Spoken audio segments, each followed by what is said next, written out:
1학년 때 특목고에서 필요한 덕목이 무엇인지를 쭉 살펴본 다음에 거기서 내가 배려를 하기 위해서 어떤 활동을 해야겠다라는 큰 그림을 그리고 시작하는 것이 오히려 도움이 될 수 있어요. 특목고를 보내고 싶은 자녀가 있으신가요? 그러면 특목고를 가기 위해서 중3 때만 열심히 노력해서 되는 게 아니죠. 특목고를 가기 위해서는 중1 때부터 차차 자기한테 필요한 것들을 쌓아가고 있으실 텐데요. 오늘은 특목고를 보내기 위한 자기주도 학습 전형, 그 중에서도 자주 언급되는 자기소개서 작성하는 법에서 대해서 나눠볼까 합니다. 먼저 자기주도 학습 전형, 특목고에서 반영하는 비율들이 뭔지 간단하게 알아보고 자기소개서 작성법에 대해서 나눠볼게요.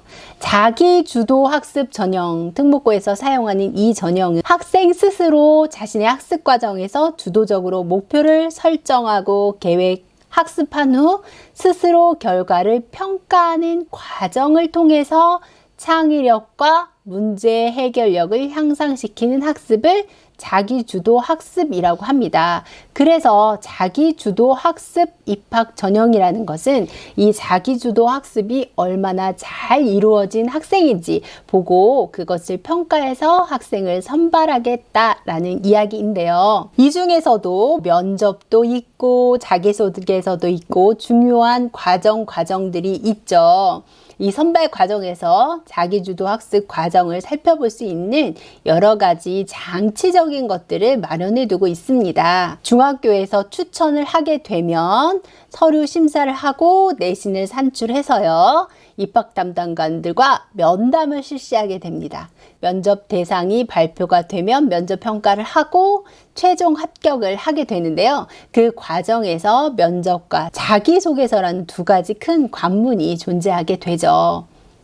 면접의 내용을 살펴보면 자기주도 학습과 면맥을 이어서요. 지원 동기 및 진로 계획, 자기주도 학습 과정, 탐구 체험 활동 이런 것들을 보게 됩니다. 그래서 지원 동기, 과거를 예를 들면 과학과 수학 분야의 관심과 흥미 정도, 과학고의 지원 동기, 꿈과 끼를 살리기 위한 활동 계획과 진로 계획들을 묻게 되고요. 자기주도 학습 과정에서는 학습을 위해서 주도적으로 수행한 목표의 설정과 계획, 학습 과정, 결과 및 평가에 이르는 전 과정과 내용을 진로 체험, 자유학기제, 꿈과 끼를 살리기 위한 활동, 경험 이런 것들을 모두 포함해서 보게 됩니다.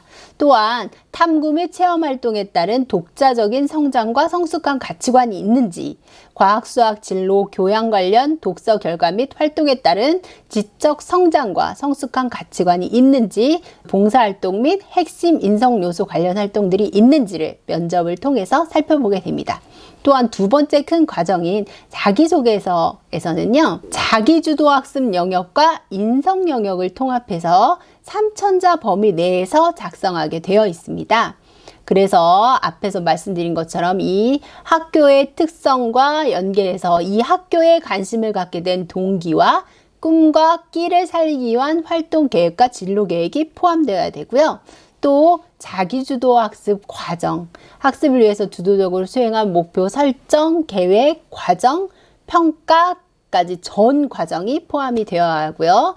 과학적 탐구활동 결과와 활동에 따른 그동안의 성장과 변화, 과학, 수학, 진로, 교양 관련 독서 결과 및 활동에 따른 성장과 변화, 그리고 지역사회를 위한 봉사활동 경험의 내용과 느낀 점, 배려, 나눔, 협력, 타인 존중, 갈등 관리, 관계 지향성, 규칙 준수 등과 관련돼서 활동을 한 것과 이를 통해서 느꼈던 점들을 자기소개서에 작성하게 되어 있습니다.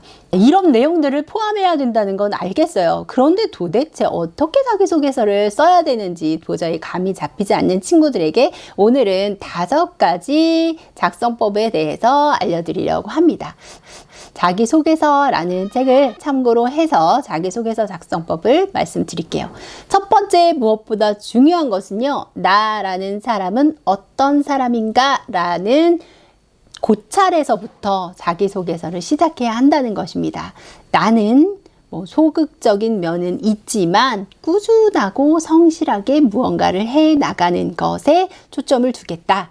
혹은 나는 굉장히 적극적으로 모든 활동을 열심히 하는 사람으로 큰 그림을 그리고 시작하는 겁니다. 그래서 자기소개서에 일관된 흐름이 있어야 돼요.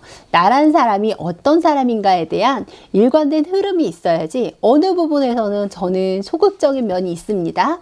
하지만 갑자기 과학 활동, 봉사활동에서는 적극성을 발휘해서 열심히 했습니다 라고 이야기를 하면 일관된 흐름이 깨지는 거죠. 이 학생은 소극적인 학생인지 적극적인 학생인지 전혀 파악이 안 되는 거예요. 그래서 딱 하나 흐름을 세워놓고 시작하는 게 좋습니다. 나는 소극적이지만 성실한 학생, 나는 매사에 적극적으로 뛰어드는 학생, 어떤 관점을 가지고 자기소개서를 작성할지, 그리고 그 흐름을 처음부터 끝까지 일맥상통하게 연결하는 것이 반드시 중요합니다. 그래야 입학 담당관이 이걸 봤을 때 이 학생은 꾸준히 이런 성향을 가지고 이렇게 발전을 위해서 노력한 친구구나 라고 파악할 수 있어요.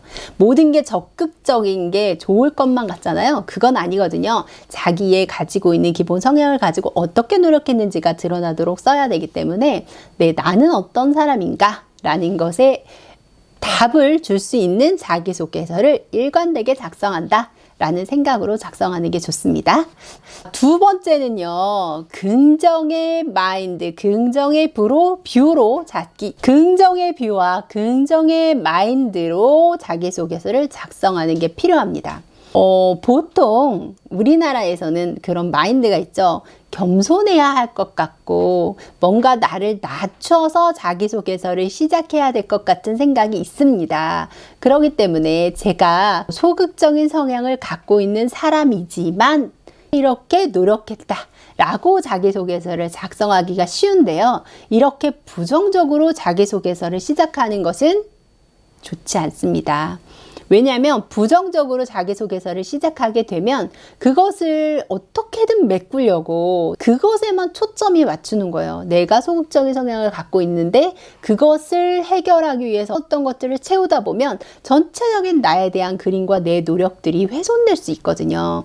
그렇기 때문에 부정적으로 내가 이렇지만 이렇게 발전했다. 나는 겸손해서 조금 부족한 사람이면 이렇게 발전했다. 라는 내용을 포함하면 전체적으로 분위기가 흐려질 수 있습니다.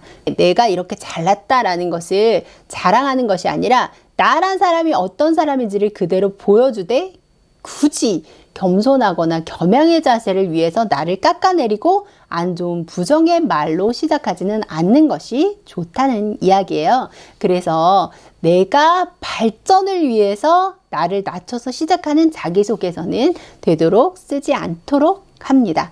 발전을 하되 부정적인 면이 아니라 노력을 더 중점적으로 드러날 수 있도록 하는 자기소개서를 작성하는 게 좋습니다.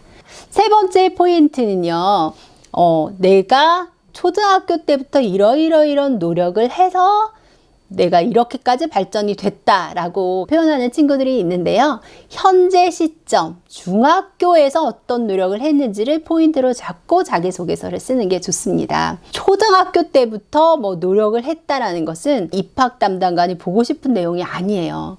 내가 어려서부터 3살 때부터 이런 노력을 했다? 이거를 알고 싶은 게 아니거든요. 중학교 시절에 중학교 과정 안에서 어떤 노력을 했는지를 알고 싶은 거니까요. 중학교에서 이렇게 발전을 했다, 이런 노력을 했다라는 것을 관점으로 쓰는 게 좋습니다. 굳이 내가 오랫동안 노력했다라는 것을 강조하고 싶다면 초등학교라는 말은 빼고요. 지난 6년 동안 지난 몇 년 동안 꾸준히 이렇게 노력을 했다라는 이야기를 하면 오히려 꾸준히 뭔가 발전을 위해서 노력했다는 게 도드라지면서도 현재 시점까지 그 노력이 이어진다는 명맥으로 보이기 때문에 그 내용을 쓸 때 조금 더 디테일에 도움이 되겠죠. 네 번째 방법은요, 반복된 내용들을 쓸 가능성이 굉장히 많아요. 왜냐면 내가 쓰고 싶은 내용이 그렇게 많지는 않잖아요. 강조하고 싶은 내용은 한두 가지밖에 안 되거든요. 그러다 보면 전체적인 자기소개서에서 나온 내용이 꼭 반복해서 나와요. 나는 성실해서 이렇게 했고, 나는 꾸준해서 이렇게 했고. 그래서 전체적으로 작성을 한 다음에 확인을 하는 게 꼭 필요합니다. 반복되는 내용이 너무 나오지는 않는지 보고요. 그 부분은 삭제하는 것이 좋습니다. 반복되는 내용을 삭제하고 전체적인 내용을 확인하고 구성이 괜찮은지, 거기에 첨가할 새로운 내용은 없는지를 확인하면서 퇴고를 해나가야 반복되지 않은 깔끔한 자기소개서를 작성할 수 있습니다. 당연히 맞춤법이라든지 글의 통일성은 맞춰서 써야 되겠죠. 맞춤법이나 구성, 글의 표현에 있어서 어색함은 없는지를 살펴보는 게 좋습니다. 특히 내용이 부실할 경우 미사여구가 많이 들어가요. 그래서 미사여구가 너무 많이 들어간 글은 속빈 알갱이, 일 가능성이 높거든요. 그래서 내용을 풍부하게 하면서 논리적으로 써나가야지 미사여구를 넣어서 화려하게만 쓰는 자기소개서가 되지 않도록 내용을 충실하게 채워나가는 것이 중요합니다. 또한 지어 쓰는 글이 아니잖아요. 그래서 생기부에 쓰여져 있는 각종 활동들을 어떻게 이 배려나 협력이나 소통이나 갈등 관리에 연결을 시킬지 구성을 잘 짜서 써야 합니다. 없던 내용을 가져와서 글짓기를 하는 게 아니라요. 생기부에 녹아져 있는 내용들을 이 덕목과 연결시킬지 구조를 짜고 자기소개서를 쓰기 시작하는 게 굉장히 중요합니다. 그래서 내가 읽은 어떤 책은 갈등 관리에 연결해서 넣어야겠다. 내가 했던 어떤 봉사활동은 배려와 연결지어서 넣어야겠다 해서 이 다양한 요소들이 생기부에 나와 있는 활동들과 자연스럽게 연결이 되어서 다양한 요소를 갖춘 아주 훌륭한 학생이구나 라는 생각이 들도록 구성을 잘 짜는 것이 중요하니까요. 1학년 때부터 다양한 활동을 해야겠죠. 오히려 1학년 때 특목고에서 필요한 덕목이 무엇인지를 쭉 살펴본 다음에 거기서 내가 배려를 하기 위해서 어떤 활동을 해야겠다라는 큰 그림을 그리고 시작하는 것이 오히려 도움이 될 수 있어요. 그래서 그런 덕목을 위해서 내가 이런 책을 읽어서 생기부에 이런 책을 읽었다고 써내야 되겠다. 이런 것을 전체적인 플랜을 세워서 중3을 보낸다면 특목고에 필요한 덕목을 고루 갖춘 훌륭한 인재가 되지 않을까 싶습니다. 오늘은 특목고 준비하면서 자기소개서 어떻게 작성하면 좋을지 어려워하는 친구들을 위해서 5가지 팁을 말씀을 드렸습니다. 미리미리 준비해서 특목고의 꿈을 이루기 위한 활동들 차근차근 생기부에 쌓아 나가시면 아이한테도 도움이 되는 그런 활동들이 될 거고요. 중학교 생활을 알차게 보내서 고2 전형을 준비하는 데도 도움이 되지 않을까 싶네요. 중학탐구 생활입니다.